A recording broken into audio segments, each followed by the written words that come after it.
कुढ़नी विधानसभा उपचुनाव को लेकर तस्वीर लगभग साफ हो गई है। बीजेपी ने अपना उम्मीदवार बता दिया है, घोषणा उसकी कर दी गई है। बीजेपी ने केदार गुप्ता को उम्मीदवार बनाया है।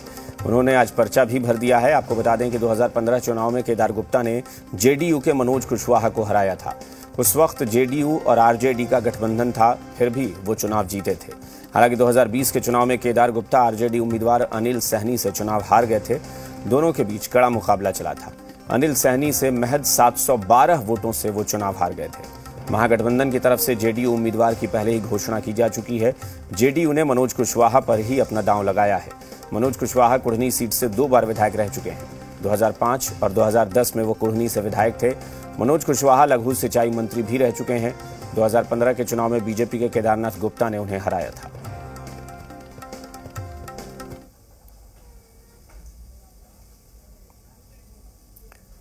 कुढ़नी उपचुनाव में बीजेपी के प्रत्याशी के ऐलान के साथ ही सियासत तेज हो गई है। बीजेपी और महागठबंधन दोनों अपनी अपनी जीत का दावा कर रहे हैं।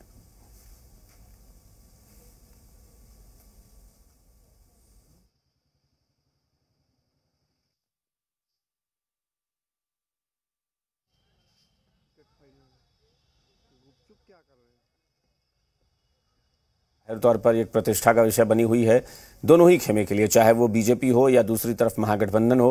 हालांकि महागठबंधन में चूंकि इससे पहले 2020 के चुनाव में वहां से आरजेडी के उम्मीदवार की जीत हुई थी, लेकिन इस बार उपचुनाव में जेडीयू ने अपना उम्मीदवार उतारा है। मनोज कुशवाहा को वहां से टिकट दिया है। महागठबंधन की तरफ से मनोज कुशवाहा ही वहां उम्मीदवार हैं, जबकि बीजेपी ने केदारनाथ गुप्ता, जो कि 2015 में चुनाव जीते थे, उन्हें उम्मीदवार बीजेपी ने बनाया है। 2020 में वो 700 के करीब वोट से चुनाव हार गए थे। यानी उस 2020 में भी अच्छी टक्कर उन्होंने दी थी और बीजेपी ने एक बार फिर से उन पर ही भरोसा जताया है। कोई टिकट बंटवारे में प्रॉब्लम नहीं है। भारतीय जनता पार्टी राष्ट्रीय दल है और उसका स्टेट से लेकर केंद्र तक निर्णय होती है, विचार होता है। ये कोई व्यक्तिवाद की पार्टी है नहीं, कोई परिवारवाद की पार्टी है नहीं कि उठ करके किसी को भी घोषित कर दें।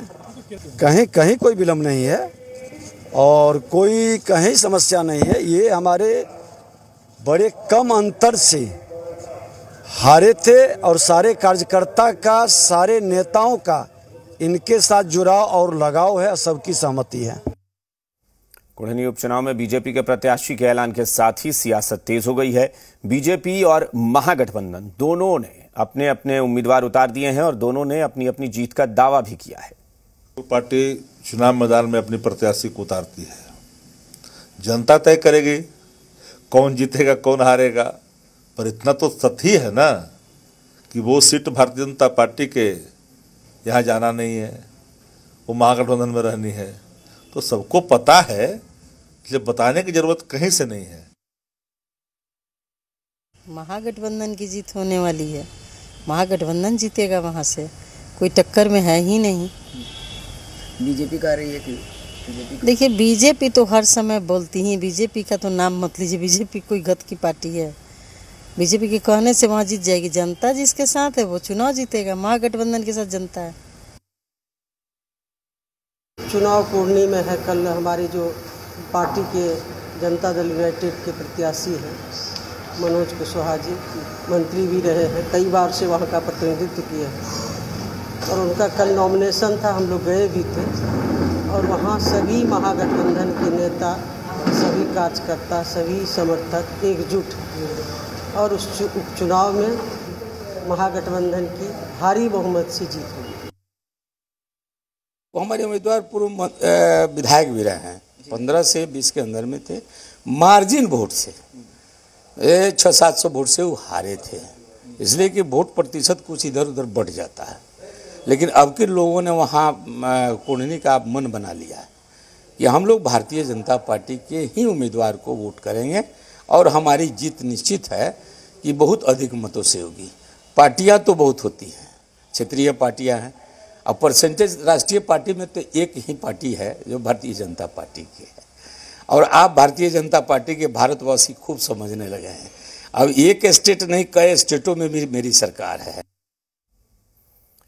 राजधानी पटना में अपराधियों का तांडव जारी है।